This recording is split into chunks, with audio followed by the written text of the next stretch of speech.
Hello friends, Cowboy Joe Boo here with the Joe Boo Report. Let's see who first take Stephen A. Smith is picking for the Dallas Cowboys Falcon games. I always like to record this, that way we can throw it back at him. Let's go to the tape. All right, week 3 continues this weekend with a battle of undefeateds in Dallas. Falcons versus Cowboys. It'll be Matt Ryan and Brandon Weeden under center in this one. ATL is favored by 1. The Cowboys are underdogs. Stephen A., are you still rolling with them? Rolling with who? The Cowboys.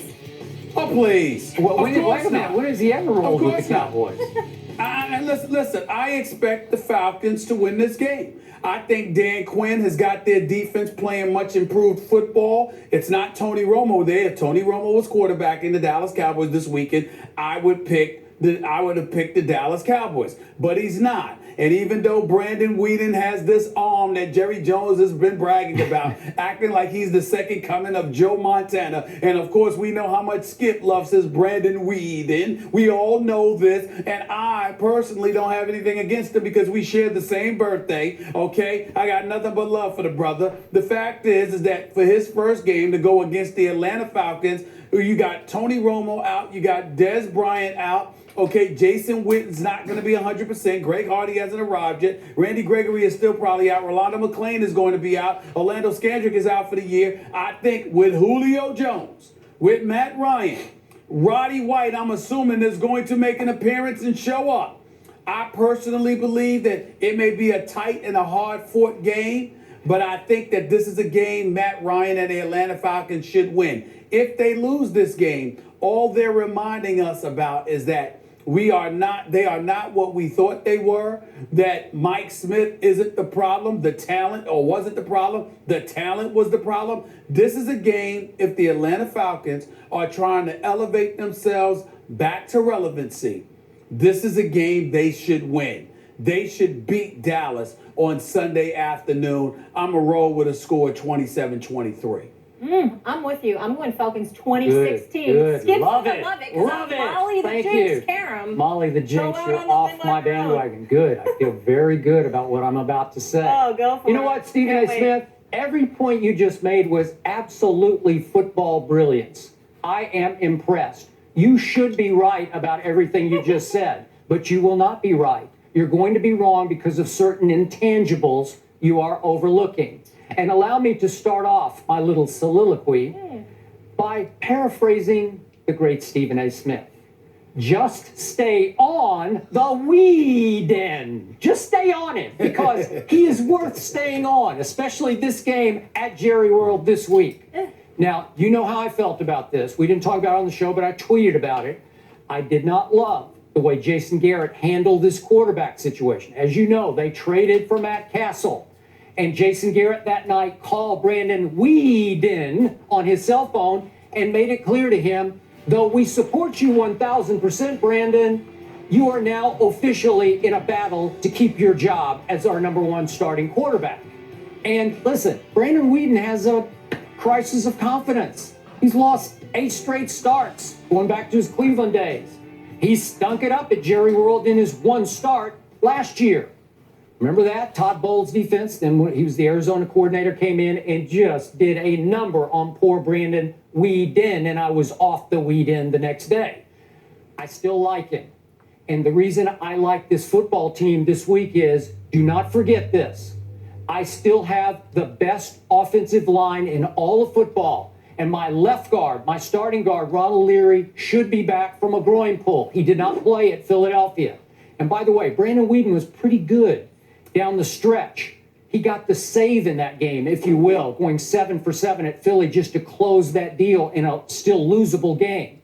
He's playing behind that line, and he's going to be supported by what I still think is the most underrated defense in all of football, coached by Rod Marinelli, who is doing an extraordinarily spectacular job in the shadows. I don't hear him get much credit. He is working minor miracles by the week. He's working wonders with this defense that continues to play at a high level without a lot of its stars, who reinforcements on the way. 1 more week and they're all starting to come back. So I still like my defense and I love my offensive line, which brings me to my conclusion for this game. Run the football down the Falcons' throats. I don't think they can take the pounding for all 4 quarters, and I don't care about no DeMarco. I don't care. No problem. Joseph Randle, run the football. Hey, Kristen Michael, we haven't talked about him, but they traded for him from Seattle. He's a big pile driver between the tackles. He will be running the football. Darren McFadden will be running the football. And then, as you like to say, the extended running game is Brandon Weeden flipping it to Randall, flipping it to McFadden, flipping it to Lil Dunbar as they escape for 6 or 8 yards. There's a way to get this done behind that line, running the football with a lot of high percentage, what you would call dink and dunk passes. I still think this defense is good enough to keep Matt Ryan and Julio in check, just in check. I'm not saying they're going to stop them, suffocate them, keep them in check enough that it's a field goal game at the end. I say Dan Bailey will win my Cowboys this football game at the buzzer. I'm going to go 24-23, Dallas Cowboys in a huge upset against all odds, 24-23. And I want to thank Molly Backed up against for the picking wall. Atlanta, because she's really out on the limb with that pick. That's first of all, I believe in Matty Ice and Dan Quinn. Yeah, I know. He's taking shots already, Stephen A. Where are you when I need you? Yeah, Matt Ryan. First of all, have you checked his the Falcons playoff are record? ranked 29th against the pass, so that's going to be problematic for them if Weeden is any bit the passer that you and Jerry Jones, your boy, claim The that best he we've is. ever seen. Having He can said throw all it. of that, He can spin it. Better than we've ever seen. Yep.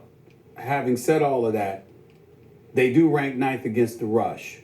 And when you consider the fact that DeMarco Murray is no longer there, I think that this is something that they'll show up and perform, a category that they'll show up and perform. Half of that stats against Also, keep in Philadelphia. Mind, Skip Bayless, They that got, last what, week marked 17 the first yards? time that Roddy White went without a catch in 130 games. I think that he'll have something to prove. He's trying to play it off like it's no big deal because he's enjoying what Julio Jones is doing out there right now, putting on the show that he's put on thus far this season. But in the end, Roddy White is going to want to remind everybody that he can be an elite receiver in this game too, because he has not been the last couple of years. Since the days he laughed at somebody asking him if somebody else had a better receiving tandem than the Atlanta Falcons. So, it's not just about Julio Jones. Roddy White needs to be Roddy White in order for the Atlanta Falcons to be the elite offense that they once were. I think that you'll see him step up this weekend. At least I'm hopeful that that will happen, particularly against a Dallas Cowboys secondary that isn't fully loaded. And I think that as a result, that's something that could work in their favor as well. Okay, last quick point. You just brought up the point that the vaunted Falcons defense versus the run, ranked 9th. Help me out here.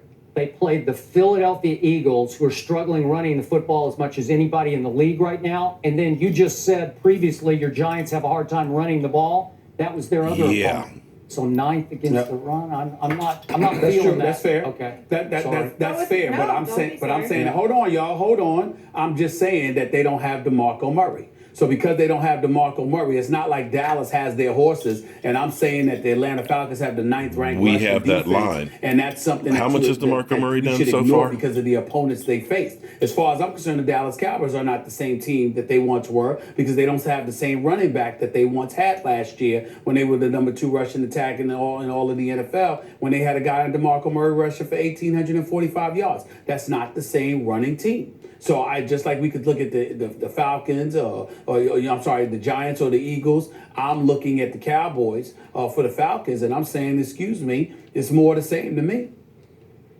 All right, Stephen A. has the Falcons. Skip has the Cowboys. You mentioned DeMarco Murray. Let's get into that next game. Will the Eagles... Well, surprise, surprise. Skip is picking against the Cowboys, just like he did last week against Philadelphia. Well, we'll see what happens tomorrow. Have a great day, friends.